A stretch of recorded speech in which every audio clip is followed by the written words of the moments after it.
বাবু 200 টাকা দাও। 200 টাকা দিয়ে কি করবে? আরে আমার কাছে 1000 টাকার নোট, ওই যে পাঠাওয়ালা দেখতেছো না, ওনাকে টাকা দিতে হবে, আমার কাছে না ভাঙতি নাই, দাও না। আচ্ছা ঠিক আছে। আগে এই যে নিন টাকা। আচ্ছা, আপনি এত বয়স্ক একজন লোক, আপনি তো ঠিকমতো রাইড শেয়ার করতে পারেন না। আমি খেয়াল করে দেখলাম যে বাইক চালানোর সময় আপনার হাত পা কাঁপে। আপনি তো একটা দুর্ঘটনা ঘটায় ফেলবেন। এই বয়সে রাস্তায় বাইক নিয়ে কেন বের হয়েছেন? আপনার কি দরকার? সংসার তো চালাতে হয়, সংসার চালানোর জন্য আমি রাইড শেয়ার করি। সংসার চালানোর জন্য আপনি এই বয়সে বাইক নিয়ে বের হয়েছেন? আমি বুঝি না, মানে আপনার কি ছেলে মেয়ে নাই নাকি? আচ্ছা মা, আমার একটা মাত্র ছেলে আছে। ও আচ্ছা, আপনার ছেলে আছে। তা ছেলে থাকতে কেন বাইক চালান? আপনার ছেলে তো তার মানে ভালো না, বাবার প্রতি তার কোনো ভালোবাসা নাই, তার কোনো সম্মান নাই। সে যদি বাবাকে ভালোবাসতো তাহলে তো এভাবে আপনাকে বাইক নিয়ে বের হতে দিত না। না না মা, আপনি আসলে কোথাও কোনো ভুল করছেন। ও আচ্ছা, সরি সরি সরি, আমার ভুল হচ্ছে না, আমার কোথাও ভুল হচ্ছে না। সারা জীবন কি করতেন আপনি? হ্যাঁ, সারা জীবন কি করতেন? নিশ্চয়ই নেশা পানি করতেন, নেশা করতেন, জুয়া খেলতেন, যার কারণে আপনার কাছে এখন টাকা পয়সা নাই, যার কারণে আপনার এই বয়সে এসে বাইক চালানো লাগতেছে। আপনারা না জীবনে ভালো হবেন না, আপনাদের মতো লোকেদের জন্য না আজকে এই সমাজের এই অবস্থা। দেখো মা, আমি তোমার বাবার বয়সে একজন মানুষ, আমাকে তুমি এই কথাগুলো এভাবে না বললেও পারবে। কি ব্যাপার, ওই লোকের সাথে এত কথা কি বলছে? আপনার সাথে আমি কি আচরণ করছি? আপনার সাথে অনেক ভালো আচরণ করছি, আপনাকে দেখে মায়া লাগছে বলে এই কথাগুলো আমি আপনাকে বলছি। শোনেন, আর আপনার সাথে আমার বাবাকে মিক্স করতে আইছেন না। আমার বাবা কোথায় আর আপনি কোথায়? যান এখান থেকে, এত কথা আপনাকে আমি বলতে চাচ্ছি না, যান এখান থেকে। আরে কি হয়েছে? সেই তখন থেকে রাইড শেয়ারিং এর সাথে কথা বলেছো, কি হয়েছে কি? আর বলো না, মানে এই লোকটা আমার মাথা গরম করে ফেলছে। দেখো এত বয়স্ক লোক রাইড শেয়ার করে, তাই আমি বলছি যে আপনি কেন রাইড শেয়ার করেন? আমাকে উল্টাপাল্টা বলেই যাচ্ছে। আরে চুপ থাকো। বাবা, বাবা তুমি রাইড শেয়ারিং কবে থেকে করছো? আসলে হয়েছে কি বাবা, আমি যে জবটা করতাম গত 3 মাস ধরে আমার সেই জবটা নেই। এখন সংসারে খরচ জোগানোর জন্য, তো পড়ালেখা খরচ জোগানোর জন্য আমি বাধ্য হয়ে রাইড শেয়ার করি। আমি আসলে বিষয়টা তোকে কখনো জানাতে চাইনি, কারণ তুই পড়াশোনা করছিস, তোর যদি কোনো পড়াশোনার ব্যাঘাত ঘটে তাই আমি তোকে জানাই দিব। এই চুপ করেন তো, সে কখন থেকে নাটক চলতেছে দেখতেছি। কি সমস্যা আপনার? আর এগুলো কি চলতেছে? সৈকত, তুমি তোমার বাবা মানে এই ভিখারিটাই ছোট, একটা তোমার বাবা হয় কি করে? চুপ থাকো, একটা বাজে কথা বলবে না। ইনি আমার বাবা। কি বলতেছো তুমি? এখন তুমি কি পাগল হয়ে গেছো? এই পাঠাও ড্রাইভার তোমার বাবা? মানে আমার ঘৃণা লাগতেছে জাস্ট। তুমি তো আমাকে কখনো বলো নাই যে পাঠাও ড্রাইভার তোমার বাবা। হ্যাঁ, এটা কি মানা যায়? আমার তো অবাক লাগতেছে যে এই লোকটা তোমার বাবা। অনেক কথা বলেছো, আর একটা কথাও বলবে না। আমার বাবাকে নিয়ে একটা বাজে কথা শুনতে চাই না। তুমি আমার গার্লফ্রেন্ড ঠিকই, কিন্তু সে আমার বাবা, সে আমাকে জন্ম দিয়েছে। এই তুমি আমার গায়ে চড় মারলে? এই লোকটার জন্য তুমি আমাকে মারলে? এই একটা সামান্য পাঠাও ড্রাইভারের জন্য আজকে তুমি আমার গায়ে হাত তুলছো? তুমি না আমাকে ভালোবাসো? এই ভালোবাসো তুমি আমাকে? হ্যাঁ মারলাম। তুমি আমার বাবাকে নিয়ে যদি আরেকটা বাজে কথা বলো, তাহলে এমন মার মারবো যে নিজের মুখটা আয়নায়ও দেখতে চিনতে পারবে না। আমার ভাবতেও অবাক লাগছে যে আমার বাবা জানা সত্ত্বেও তুমি তার সাথে খারাপ আচরণ করছো। আর তুমি কার সাথে খারাপ আচরণ করছো? যার জন্য আমি পৃথিবীর আলো দেখতে পেয়েছি, যার জন্য তুমি আমাকে পেয়েছো, তার সাথে তুমি খারাপ আচরণ করছো।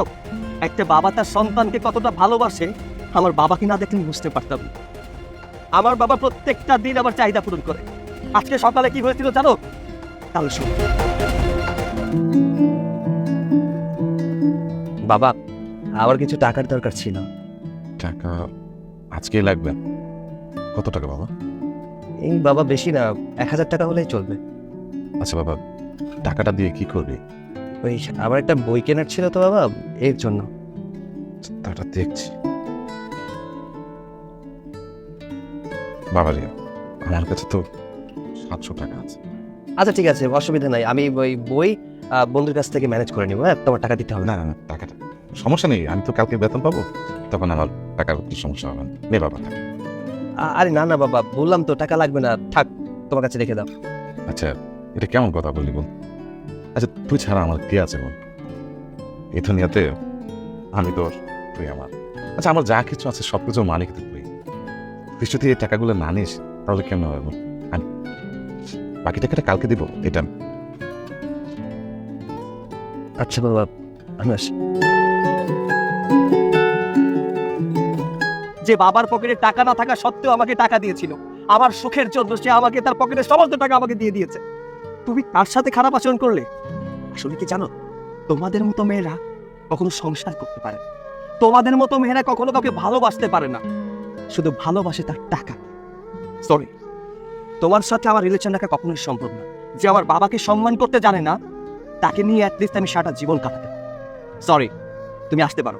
ও আচ্ছা, তুই আমার সাথে রিলেশন রাখবি না? আরে আমি তোর সাথে রিলেশন রাখবো না, একটা 2 টাকার ছেলের সাথে আমি কি রিলেশন রাখবো? যার বাবা কিনা সামান্য পাঠাও ড্রাইভার, সেও তো কয়েকদিন পর পাঠাও ড্রাইভার হবে। তোকে বিয়ে করে কি আমি সারা জীবন পস্তাবো নাকি? তোর সাথে আমার সম্পর্ক শেষ, বুঝতে পারছো? মা, তুমি আমার ছেলের সাথে এইভাবে কেন কথা বলছো? আসলে আমি জানতাম না যে তুমি আমার ছেলেকে পছন্দ করো। আর যদি এটা জানতাম তাহলে আমি তোমাকে কখনো এই রাইড শেয়ারিং এ নিতাম না। আর বিষয়টা হচ্ছে কি, আমার তো সমস্যাটা কয়েকদিনের, এই 3 মাস হলো আমার জবটা নেই। এছাড়া আমার ফ্যামিলি ব্যাকগ্রাউন্ড খুবই ভালো, আমরা স্টাবলিশড ফ্যামিলি। তুমি ওটা নিয়ে কোনো টেনশন করো না মা। এই আপনি অনেক নাটক করছেন, আপনার নাটক এবার বন্ধ করেন। আপনার মতো ভিখারির কাছ থেকে আমার কোনো কথা শোনার দরকার নেই। হ্যাঁ, নিজের অবস্থা দেখছস? তোর জন্য আজকে এই অবস্থা। আমাদের মধ্যে ঝামেলা লাগছে, তুই একটা ভিখারি ফালতু লোক কোথাকার তুই। এই একদম চুপ। বলেছি না আমার বাবার সাথে একটা বাজে কথা নয়। যা এখান থেকে, যাও চল যাও। এই মেয়ে দাঁড়াও। আচ্ছা, তুমি কি বলেছিলে? আমি আমার সন্তানকে মানুষ করতে পারিনি, তাই না? আমি আমার সন্তানকে মানুষ করতে পেরেছি। আমি আমার সন্তানকে যোগ্য সন্তান হিসেবে পেয়েছি। সৃষ্টিকর্তার কাছে ধন্যবাদ যে এমন একটা সন্তান উনি আমাকে দান করেছেন। এই যে আমার সন্তান, এখন তুমি আসতে পারো। যাওয়ার আগে একটা কথা শুনে যাও।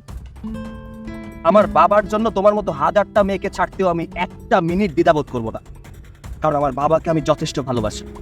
যাক, ভাগ্যক্রমে আজকে তোমার আসল রূপটা আমি দেখতে পেরেছি। আর তা না হলে তো তোমাকে বিয়ে করলে আমার সংসার ধ্বংস হয়ে যেত। আমি সারাটা জীবন ধুকে ধুকে মরে যেতাম। যা হয় ভালোর জন্যই হয়। যাও, চলে যাও। ইউ মে লিভ নাও। বাবা, আমার জন্য আজকে তোমাকে অনেক অপমানিত হতে হলো। পারলে তুমি আমাকে ক্ষমা করে দিও বাবা। আরে না না, তুই এইভাবে বলছিস কেন? আজ আমি তো গর্বিত তোর পিতা হয়ে। আমি আমার যোগ্য সন্তান পেয়েছি। বাবা, আজকে তুমি পেছনে বসবে, আমি চালাবো। দাও হেলমেটটা দাও।